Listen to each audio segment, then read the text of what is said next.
Backstage Krew Podcast, and on tonight's episode, we talking about WWE Friday Night SmackDown, December 6th, 2022, and it was in Memphis, Tennessee. So Shane Show, what you think about the show tonight? I thought the show was pretty good. I liked it. It was pretty interesting. They had a whole new dynamic where the Bloodline is kind of not together now, so it's a lot happened tonight, I think. There's a lot of confusion going on in the Bloodline, I guess they're trying to say, with Sami Zayn and his role, what of the role he's portraying, and how Roman feeling about it tonight. But while I was watching, you said it good, pointedly you said it might be another incident to where Roman Reigns go into the Rumble and Sami Zayn ended up helping Roman Reigns to win it again. Yeah. To show the loyalty again. Yeah, to beat KO. Yeah. To show he ain't loyal to KO, he's loyal to. Or it might go switch around where we see in the end of the storyline of the Bloodline and he's gonna be Kevin Owens' friend type stuff. I hope not, man. I hope they ride that one out all the way to WrestleMania at least. Like, I think Sammy with the Bloodline, man, that's where he should be. So yeah, I don't know where they going with this beef right now, but I guess we just got to keep watching. Yeah, the show was pretty good tonight though, because it had a total of probably like 5 matches if I am mistaken. Yeah, 5 matches. So it was a pretty good, quick show with some promos thrown in it. But first match was Kofi and Escobar. Yeah, that was a cracking match right there. Yeah, I kind of knew that Kofi was gonna lose because they NXT Tag Team Champs. Yeah, and had to defeat the Purpose with Escobar. Yeah, for him to be a new guy and he's supposed to be good, and then he loses against a person that's not on the main roster no more. Not saying he's not good to win against Escobar, but it's like y'all finna be over there for a while, so why would you put this guy out? And you know what I'm saying? And it wasn't exactly a clean win for Escobar, so I mean, because it had some trouble outside the ring. You know what I'm saying? Some distraction, but it was a good match to me. Escobar is a good wrestler, man. Yeah. Finally they getting some W's on their side. So like I said, they need to bring back like the European belt or something, so these guys could get their hands on up type of belts too. Yeah, I can see him like a European champ. Yeah, definitely. Yeah, they need to bring something back like that though. You're right, man.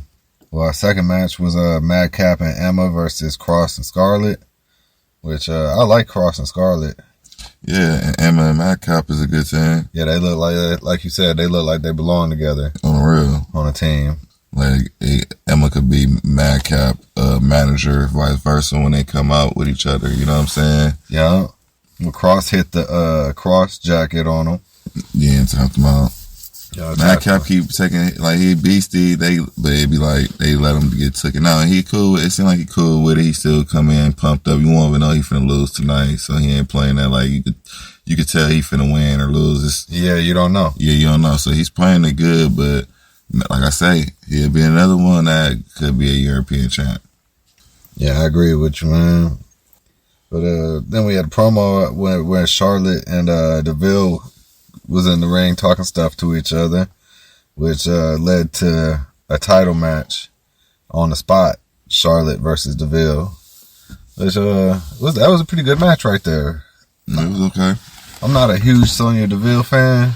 I mean, I'm more of a Charlotte fan myself, but Sonya Deville is just like a filler. Yeah. And I didn't see anything with Ronda this week, so I think she's taking a break now. So that was a way probably to put the belt off. Yeah. But I think it worked. Charlotte's gonna probably be there every week now. She back, holding it down with the belt. She probably might, if she did like an invitational every week or something. Mm-hmm. I wouldn't even mind that. So but the women's division so stacked. I don't think that she could do that every invitational thing, because then she'd be beating out top stars in WWE, like where you like, or should be facing like the nobody. Yeah, like the tag team division women, where you like, yeah, she's not gonna get the belt because she in the tag team, or gonna be like a Nikki Cross, the second tier runner ups. You know what I'm saying? Yeah, somebody where you just know Charlotte's gonna win that one. Yeah. But then going from there, we had a Lacey Evans promo where she's still training, she's still doing all this stuff. It's been like 2 months now. No, probably about a month. Yeah, she's trying to get her Sergeant Slaughter on. Mm-hmm. I really ain't liking all the promos and everything she's doing right now. I already knew she was military. She already played She's that playing side. that. I could see Lacey Evans being the kid growing up in that era where she probably was watching WWE and seeing Sergeant Slaughter. It was like he was so cold because he had his moment in WWE. Oh, yeah, he was on top.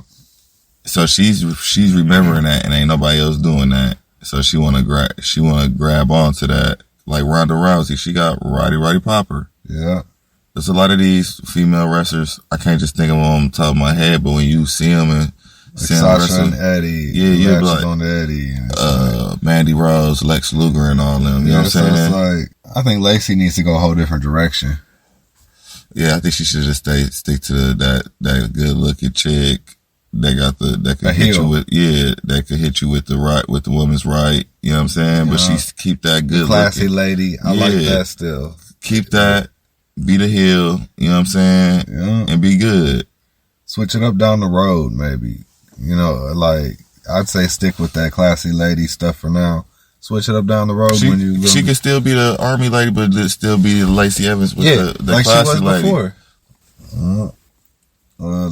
After that, man, we had Top Dolla versus Ricochet for a Royal Rumble qualifying match. That was a good match. Yeah, that was actually our slam of the night right there. So check that out. Yeah, but Top Dolla, he looked good in there with Ricochet. Yeah, he did. They was doing everything like they was having fun in there. Yeah, made it look good. Yeah, they did. Top Dolla, he's been getting a little better and better every week, I'd say. Then I was thinking about when I was watching the show, I was like, they should have bought. I like how they got the Top Dolla and his team doing their thing with the Hit Row. But the second idea I was thinking that would have been cool, or down the line if they switched them up, fade Top Dolla out. Since this is already in the mix, they should fade Top Dolla out. If Hit Row don't make it or whatever, fade him out for a little bit, and then let Ricochet introduce him back in to a moment to where he go against a big guy, and the big guy like, hey, I beat you already, ain't no way, ain't nobody. And then Ricochet be like, I know somebody, my brother, he's coming next week. And then it be Top Dolla. Yeah. You know what I'm saying? Because Top Dolla look like Ricochet a little bit. You know what I'm saying? And they could be for a new generation where, the new viewers watching, so they won't know about Hit Row unless they get into it. You know what I'm saying? Oh.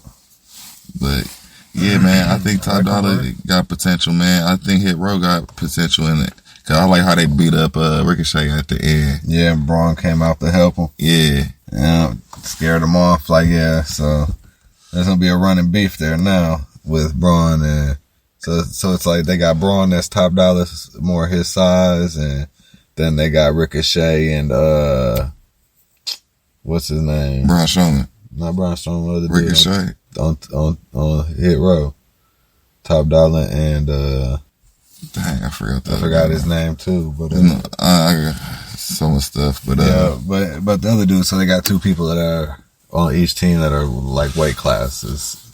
Equal, so. And then Top Dolla remind me of like his personality for Hit Row, since they be rapping and everything, should be strictly Suge Knight from Death Row. Yeah.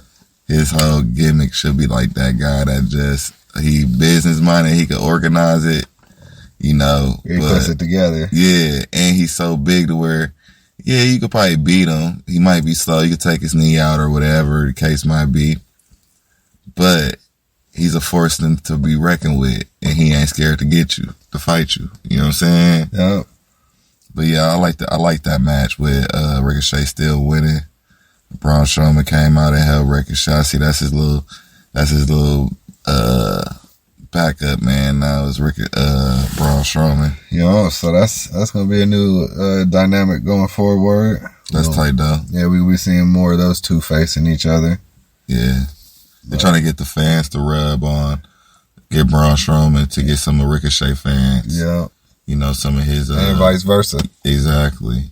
Because, you know, Braun Strowman is beastie, and they want Ricochet to have them fans to be like, man, he beastie too. And then Strowman need the fan-loving crowd, the younger crowd. That's... Ricochet got a lot of that. He got a diverse fan base crowd, you know. But I like that. But yeah, that's the slam of the night. Yeah, check that out on YouTube and TikTok.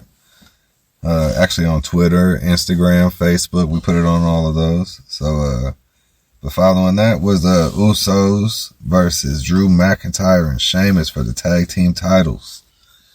Man, that was a back and forth match right there with some highs and lows where it tried to make it seem like, you know, Drew and Sheamus were going to take them. But, nah, man. Bloodline always come out on top. Yeah, they out wrestle you. You know, you could be bigger, or they got a scheme or something. You could have the two big guys going against the Usos. You might, but they Samoans. They tough, and they are gonna outsmart you. They gonna just like how they just won with the pin, and Jay giving Jimmy the assistance on the pin. Yeah, you know, and Solo was out there. Yeah, y'all gotta outsmart Bloodline. Bloodline ain't just in the ring. They family. Yeah. They gonna look out for each other. And you gotta think about a whole generation of family been wrestling, so they know the techniques. They know how to win just besides in the ring. They know how to outsmart you on the mat, outside the mat. But when Viking Raiders came out. Oh yeah, after the match, that was a digital exclusive on YouTube. I saw this. Yeah, the Viking Raiders came out and destroyed Sheamus and Drew McIntyre. Yeah. Destroyed them. Yep. Destroyed them. Man, we probably gonna be seeing that match next week. I imagine. Yeah, man, the Usos took the W though, man, for the night. Usos? Because they the ones. And you know, everybody else is the twos. Yeah, so that wasn't gonna happen tonight on SmackDown. Everybody knew that. Yeah. That SmackDown was cracking tonight, though, man. It was a good SmackDown. You see how Paul Heyman and Roman Reigns looked at Sami Uso when he was geeked up in the back and dropped the popcorn like he was trying to party too hard. Popcorn everywhere. And they was trying to be, they was more on they looked at him like, calm down, little dog. Yeah, they was more on that like, man, we sitting here being grown and you on some trying to party like a rock star. Like, yeah, like you doing now we gotta pay room service for that, or that's on our credit card. You know, that's how they looked at it. I was like, man, come on out. Doing too much, man. Like, sit your little butt down. Like, it was cool at first because it started. And we would just get it started. We need everybody to get this. And that was like too much hype. We ain't going corporate, but it's like we organized enough to keep it to a certain way. For this image, you know. So there's friction going forward, man, with the Bloodline right now. I don't call it friction. I call it it's a confusion going on to where apparently if it was they won't been around each other. It'd be like, oh, Roman only in the room. You can't come back here. It'd be that type of stuff again. Yeah, true. So it's not friction. It's just that it's confusion. It's like, what's going on? And plus, that's Kevin Owens coming back around doing that. Every time Kevin Owens coming back around, it's always confusion, bro. He'll get people start thinking he's the conspiracy guy. They're not your friends. I'm your friend. And you can't watch them, Roman. Sami, no. We've been here for years. Yeah, we need to get rid of that whole storyline. Yeah. They're doing it all over again. Because it's like they trying to build Sami as that.